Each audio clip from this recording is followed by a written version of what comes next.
And as a result of that, those who are at the lower end of that social economic structure, the struggling communities, tend to face a lot of the consequences of this. And somehow climate change is making things worse. Because as the stocks are depleting, as a result of perhaps high sea surface temperature, high acidity or salinity of the ocean, it is causing fishers to devise ways and means to survive by engaging in destructive fishing practices. And that, in effect, is having effect on their health, consequences on their health. You know, when we talk about health, we are also thinking about issues about, for example, gender-based violence, which actually is increasing in some of the communities because they are becoming poorer, and you know, wife and husband start fighting, children are not taken good care of, child labor, all those things are happening. So these things are interconnected. But then there is one critical thing that I would like to mention. You see, resources are managed for people.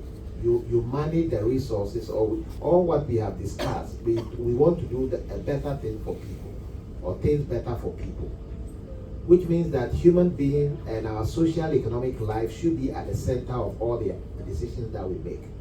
And sometimes from the north, from the global north, we look at things differently from when we are on the ground. When I went back home and started interacting with the people, I realized that sometimes we sit on the other side and we feel that we have solutions to all the problems of the people down there. But when you interact with them, you realize that priorities are different, and you really have to see things from their perspective.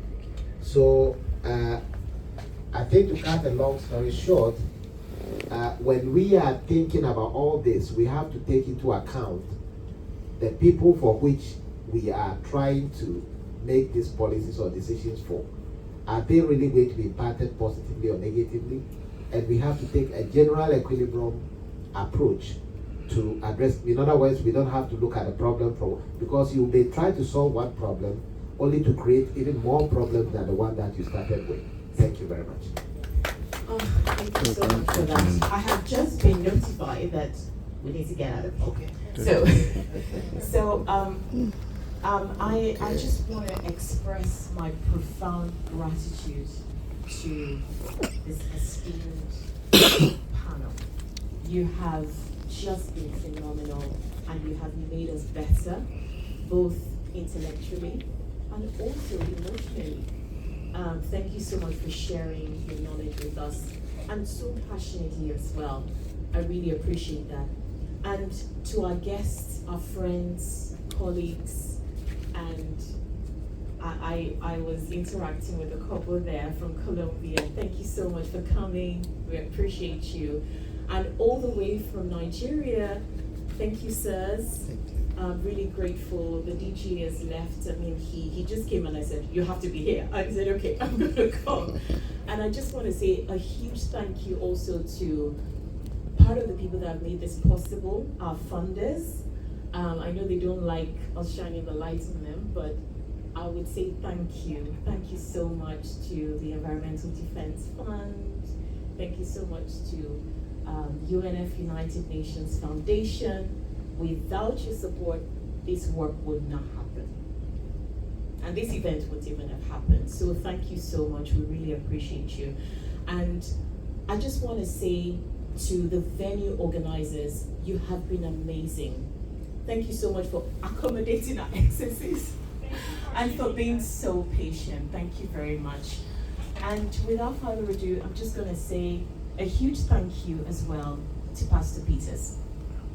So sometime early this year, we had a conversation, and we just thought, how do we connect everything in real practical terms? My background is engineering, so I like practical stuff.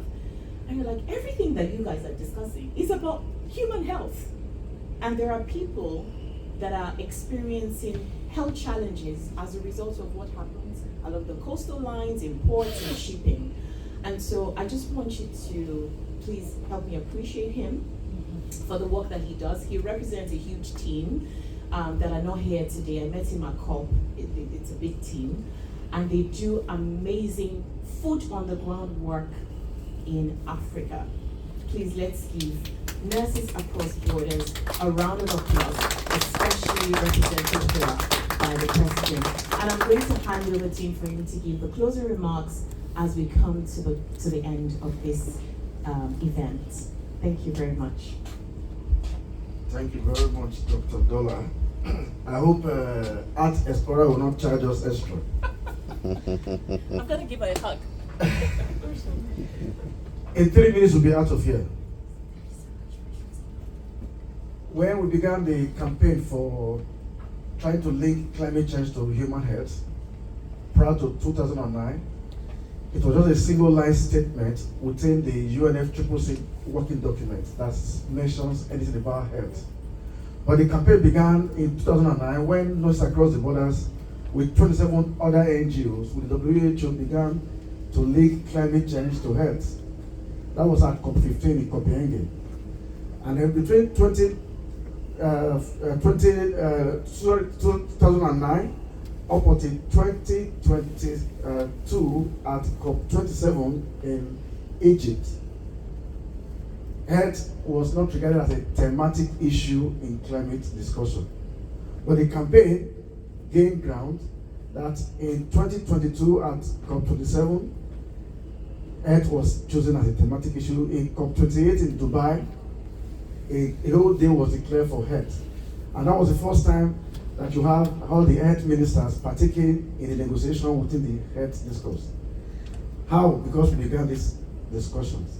Somebody spoke about multilateralism. And so it couldn't have been possible without the collaboration and the networking of both the civil society and the WHO with other agencies of government. And so that brings me to how I'm going to end today's discussion.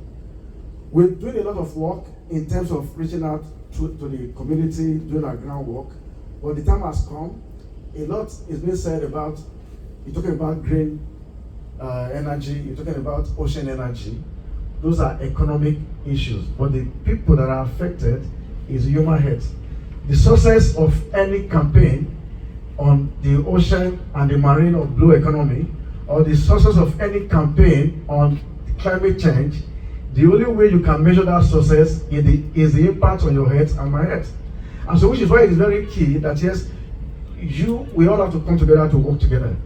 And so that is why I appreciate the collaboration with Dr. Dollar when we met in Baku, and we said, okay, fine, let us see how we can work together to organize this event by virtue of our status with the United Nations.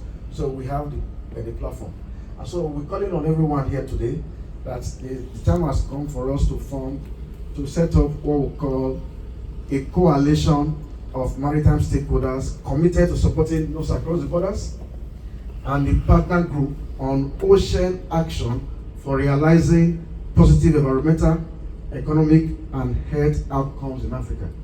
So we call on you to please do that. We appreciate your support, and we know we have a lot to do. There's a lot of work for us. The much we can do is what we have done so far. And so, ladies and gentlemen, my final charge and closing remark is this. The evidence is irrefutable. Integrated policies deliver 66.1% greater health outcomes at 40% lower cost. We possess the science, the models, and the moral obligation. Now we demand, number one, ratification of the Health Ocean Climate Nexus Framework at COP30. That is our goal for COP30. So our goal, our project will take it to COP30 in Brazil in November, is to demand for the Health and Climate Nexus Framework to be ratified. Two, we demand the prosecution of ecological crimes through the International Criminal Court.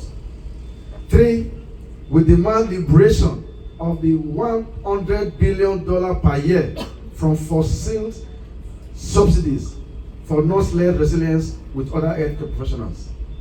The tide rises, and so do we. Thank you for your attendance.